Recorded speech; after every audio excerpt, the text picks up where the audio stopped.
Бірінші очереден светіміз өкіметке қосылса дейміз. 26-дан 23-ден аватыр частный светті.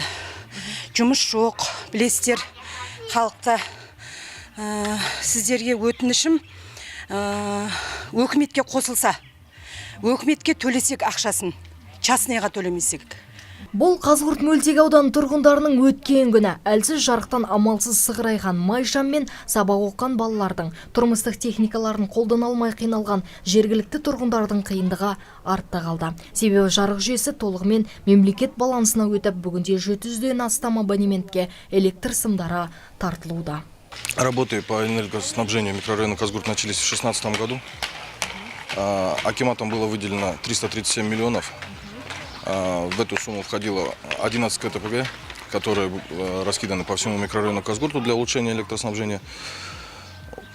В общем, сумма была выделена на 782 абонента. В данный момент ведутся уже работы по подаче напряжения к домам. То есть заканчиваем абонирование совместно с Амстык-Жарик-Транзит, с контролерами сразу все пломбируется. Айта кетейік, жарықтандыру жұмыстары 2 жылға созылған. Оған себеп жоғары кернеулі электр желісі, жеке азаматтың меншігіндегі жерден өтуі мен жоғары қысымды мұнай құбырының болуы еді. Аталған 2 мәселені заңдастырып, құжаттарын Оңтүстік жарық транзит мекемесіне толық өткізген. Қазір жоғары жағында жоғары қысымды нефтепровод өткен. Сол 2 кедергі болды. Сол 2 кедергі толығымен заңдастырып құжаттарды, толығымен заңдастырып, біз құжаттарын бәрін 10 құжаттан 68 тапсырып, бүгінгі таңда заң аясында өкім шықты электр жарық қосуға.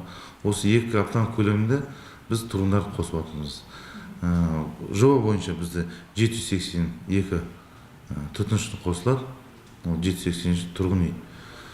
Сапалы электр жарығымен қамтамасыз етіледі. Бүгінгі таңда 150 үй толығымен орталық бағдарламасы бойынша сапалы электр жарығымен қамтамасыз етіп жатыр. Рабиға Бақытжанқызы, Руслан Насиров, Нұркен Жалбиев, Нар Ньюс.